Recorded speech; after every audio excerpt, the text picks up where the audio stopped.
Hey guys, welcome to another video for anatomy and physiology. In this video, we're going to be taking a look at the adrenal glands, or the suprarenal, just above the kidneys. Now we have two adrenal glands, okay, because we have two kidneys and they both sit just above them. And as you can see here, it's got like a triangular pyramidal, more of a pyramidal shape, okay. Now, as we discuss the adrenal glands, there's some other structures that we're going to need to revisit. Reason being is because these structures are responsible for sending the instructions or the signal to start producing the hormones that these adrenal glands produce. So we're going to start up at the hypothalamus, and the releasing hormones will be released at the hypothalamus, travel through the infundibulum to the anterior pituitary, and then from there again we go back to our adrenal glands. Okay, so let's go ahead and take a closer look at these adrenal glands. So this is the same slide that we were looking at yesterday in lecture. Now there's two main aspects to the adrenal glands that you need to keep in mind as we move forward. Also keep in mind that we're cutting down a 40-minute lecture down to about 10 minutes or so. So there's two main structures that I mentioned about the adrenal glands. You have the outermost structure called the adrenal cortex. Now the adrenal cortex we'll discuss secondly. We're going to start from the inside, work our way out. The adrenal cortex has three different layers that each produce its own sets of hormones. And then we have on the inside, the innermost layer, we have the adrenal medulla. Okay, and that's the one that we're going to explore first. So we're going to take a look at the two main hormones that the adrenal medulla produces. So those two hormones that the medulla produces are epinephrine and norepinephrine.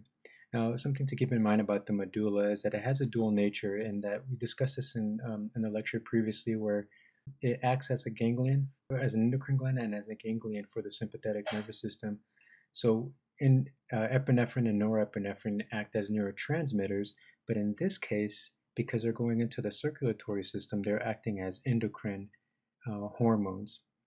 So these are stimulated through in very stressful situations like fear, pain, stress.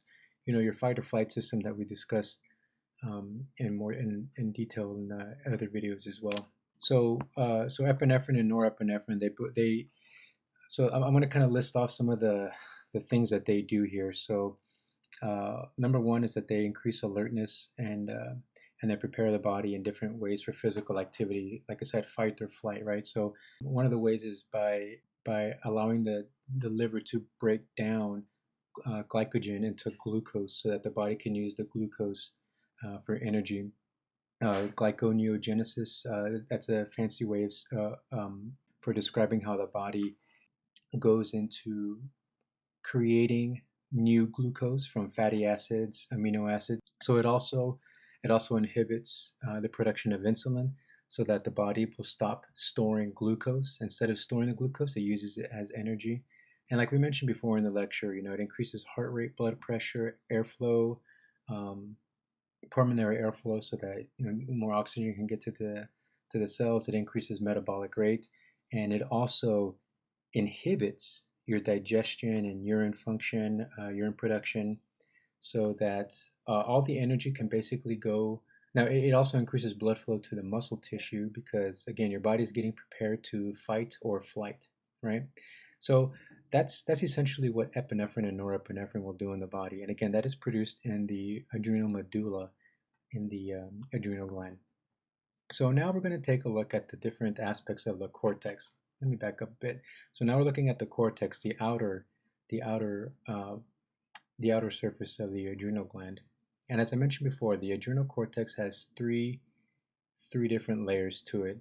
And I'm going to highlight them here. We have the zona glomerulosa, the zona fasciculata, and the zona reticularis. And each of these zones creates different types of hormones. And so before we get into the different types of hormones that are produced here, just a couple of important things to keep in mind as we move forward and we addressed in the lecture.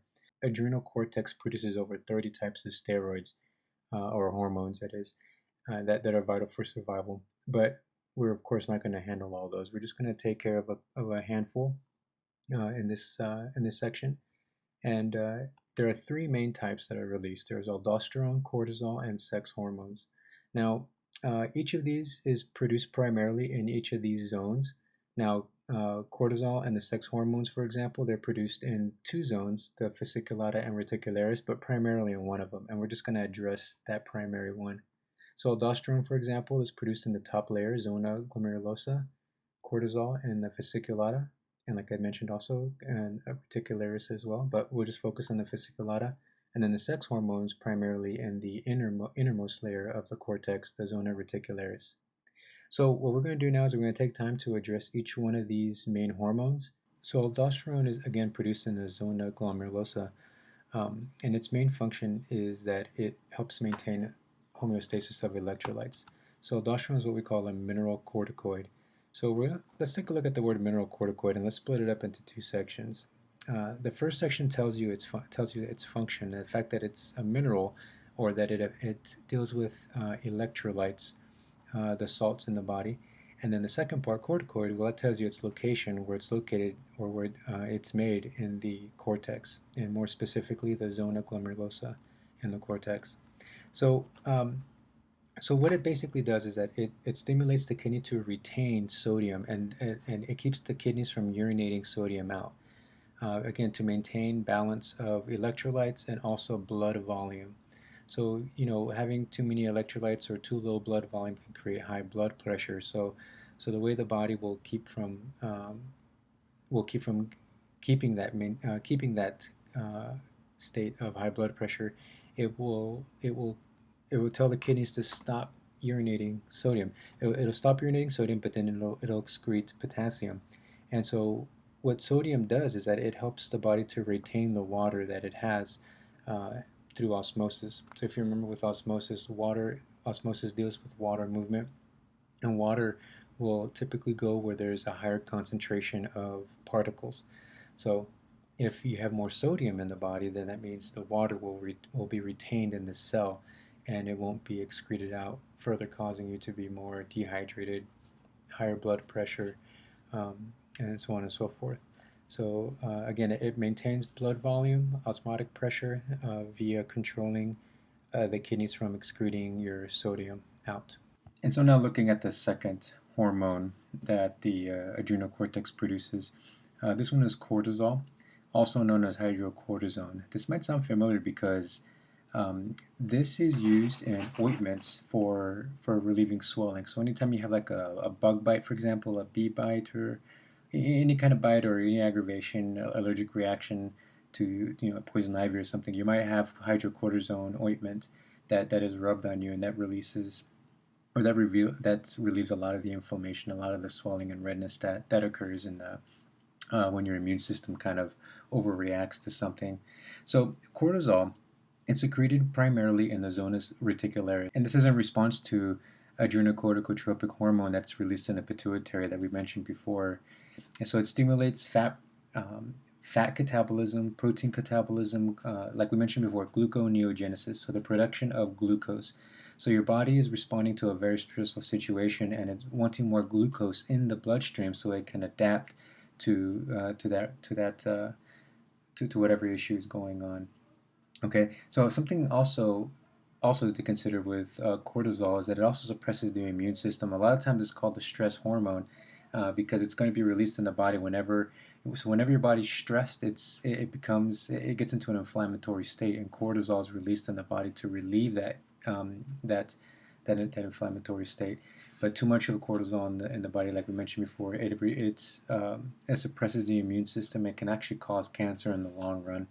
So that's cortisol, again, made in the cortex. It's a glucocorticoid, metabolism of glucose, and also produced in the cortex. So rounding up with the androgens and the adrenal cortex, some of the things to consider is that the adrenal cortex, the androgens that are produced in the adrenal cortex are produced in the zona reticularis, and they also produce small amounts of estrogen.